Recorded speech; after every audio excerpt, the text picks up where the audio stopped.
For years, the comparisons between the Ahamkara and the worm gods brought up many questions pertaining to their origin and creation. Were they the same? I mean, they do have similarities which made many believe so in the first place. But with Forsaken, we learned that these worm gods and Ahamkara are separate species entirely, and that over time they've developed some pretty interesting connections. So let's today discuss the backstory of these incredible entities, what connections they share, and how we may encounter them moving forward. Riven, the last known Ahamkara, a creature of immense power and cunning. The Guardians killed Riven and ripped out her heart. But Ahamkara transcend death. They can transform desire into reality, even when they are nothing but bone and dust. Long ago, the Proto-Hive lived in a gas giant they called Fundament, where they began to evolve as a species and learn the ways of space and time.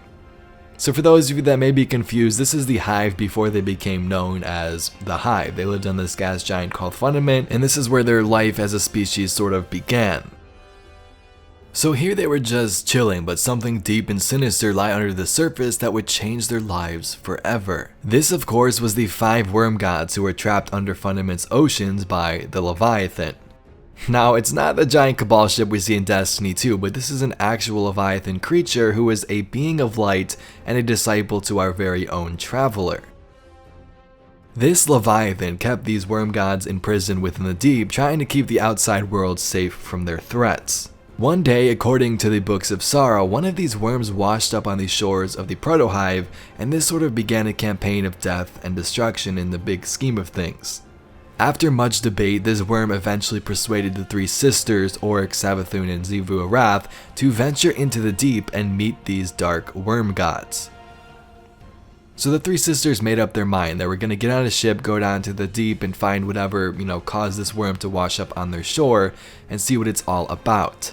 On their way down to the deep, they encountered the Leviathan, who warned them, don't go any further, you don't want to mess with these worm gods. They decided to sort of just brush this off and keep going deeper and deeper until they eventually met the worm gods in this prison themselves. Now this moment is basically what started the Hive species. The sisters agreed to make their people ingest a worm, which they would keep feeding infinitely, and they got promised, they would be stronger and they would take over the universe. So briefly, that's how the worm gods took over the Hive and why they lead them now. Now here are the names of the 5 worm gods. We have Akka, the worm of secrets, Ir, the keeper of order, Ur, the ever hunger, Zol, will of the thousands, and Yol, the honest worm. So before the last couple of expansions like Forsaken and Warmind, Bungie posted narrative previews to their site which details some of the characters of those set expansions and gave us a little bit of a backstory before we actually jumped into the gameplay. So in terms of Warmind, we actually did get one of these regarding the worm gods, and here's what it says. In the beginning, there were 5. Yol, the honest worm, Akka, the worm of secrets, Ir, the keeper of order, Ur, the ever hunger, Zol, will of the thousands, and they were virtuous. In time, Yol spoke truth and bargained well. Its children escaped the Fundament and spread throughout the worlds. They followed the words of the deep and brought low many agents of the sky. They took, and a portion of all they took was returned to the virtuous. They grew strong. In time, Oryx learned Akka's secret, that he was stronger than the gods. That they had given their power, and in giving, it was diminished. Oryx then rose up and slew Akka. He then took and grew strong with Akka's power. After the 5 became 4, Yol spoke. Behold my majesty, behold my crushing might, my staggering size, my scales that shine with an oppressive gleam. Behold my wings, which create winds that sweep through the stars. Together we have called life to Fundament and made that life thrive, protected it from extinction. They are our hosts, and we are their strength. But we do not give, we take, for this is the struggle to exist. We are not immune, the weakest of us must give way to the stronger. And Zol felt fear cunning, for it knew that Yol would in time turn its teeth to Zol. But Akka was not the only one with a secret. Zol had a pact with a forgotten child abandoned by its father. The Cursed One took a fraction of Zol's power, and in return, Zol took the heart from the child, whose name had been struck from the world's grave. The orphan called life out of death and fed that power to Zol. Together, they would find a new world to rule, and then 5 became 3. I, the child, herald death, record these words. They are not of the sorrow, they are mine. So within Warmind, we fought Zol and Nokris, but it turns out that was nothing compared to the true might of these worm god beings, cause Toland says this. Ire, Yule, that is the cry now. That is the cry now that the littlest worm has shamed its kin. Were you tricked by the worm that chased the Warmind? Did you truly believe you'd fought one of the beings that the Hive call gods? The Witch Queen's deception runs far and deep. Question everything. Question even me. So you can bet that we most definitely have not seen the end of Zol and Nokris, which is very nice considering the whole strike boss thing back in May when the expansion came out. So there was some information on the worm gods, but what about the Ahamkara? The Ahamkara first came about in Destiny 1's Grimoire, where they were described as wish dragons that entered the system shortly after the Traveler arrived. These dragons had the ability to grant wishes, which made them super dangerous, and eventually the Vanguard ordered that they would be hunted to extinction. But when Mara and her Awoken first arrived in the system, these Ahamkara played an interesting part in the creation of the Dreaming City. With some of the patrol dialogue, we learn that many of these Ahamkara entered in and out of the city as they pleased, and they were sort of, like native to the Dreaming City itself at this point. This is where Yao liked to rest, before Sior hunted him down and skewered him for his deceit. One of your warlocks bartered for his corpse and traded away his bones.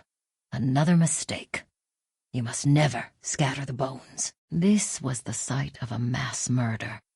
An Ahamkara of immense power tricked dozens of civilians into walking right off the edge of these cliffs. We saved none of them. And to our great shame, the Ahamkara, Azarim he was called, escaped. But one of these Ahamkara in particular would help construct these buildings in the Dreaming City and would also be a faithful servant to the Queen of the Awoken herself, Mara Sov. Riven, the last Ahamkara, grew up in the Dreaming City after Aldrin gifted her to Mara when she was just a baby. When Mara's fleet fell during the Battle of Saturn, Oryx invaded the Dreaming City and took Riven, leaving her own free will, but allowing her to be controlled by Oryx and possibly a particular Witch Queen now, but that's for a whole nother time. So most of us know these Ahamkara as wish dragons, but they are actually what we call shapeshifters. This basically means that they can take many different forms and sort of change their appearance. Dozens of Ahamkara have crawled or flown or slithered across this platform since it was built. They had the power to change their shape, to reform themselves to match the expectation of their beholders. We expected nothing of them, and so they came as they were. This is described perfectly in the throne card from Forsaken, which says this. With the help of Riven, who had taken the shape of a needle-nosed basilisk. And also Riven, now an immense antlered serpent with broad tiger paws tightened around the perimeter of the room like a noose. Something else that is interesting about Ahamkara is that when they are killed, they are never truly dead. Many armor pieces from both games detail the Ahamkara whispering to us through their bones, and also sort of relaying messages even when they are dead. For example, the grasp gauntlets that were available within Forsaken told us of Cade's death in the prison. It's actually pretty cool when you think about it. It told us light fades deep within the prison, and also there's a brother there which turned out to be Prince Aldrin. So technically these Ahamkara bones were, relaying this information to us before it happened, and they were speaking to us even though they were dead. Now this also brings up a great point. You're like, well, Riven's an Ahamkara and I know I killed her in the raid. Is she truly still alive as well? Well, take a listen to this clip from Bungie in last week's ride-along stream. She uses her death and your wish of her death to power the curse that is now sort of the players are playing through every week in the Dreaming City. She's also not as dead as she appears after you've fired that final bullet. As with all the Ahamkara that are in the lore stories, when they die, you always end up hearing whispering or a voice that wasn't there before, and the voice ends up always being there. So it remains to be seen whether we've seen the last of Riven or not. But she does talk to us after we've finished this encounter. So you may wonder, okay, why is there so much confusion between the worm gods and the Ahamkara before? Why did people think they were the same in the first place? Well, there are many different reasons, people come up with their own theories and speculation, but let's just go ahead and list some of these. Now, the first and most obvious is the use of O-mind throughout communication. This is seen in the Grimoire and lore tabs for the Ahamkara, but also in the Books of Sorrow for the Worm Gods. If you browse through, took a look, you might find a sentence like this one: "Let us dive, O sisters mine." So the Worm Gods use the same phrase, and we'll talk about what that means in a bit, but that's a pretty good prime example right there. Next we have a weird quote like this one. It says, "The dragons, our god, should be ours alone. Their smug freedom is an insult to me. I'd shut them all in cells. Bring them to me."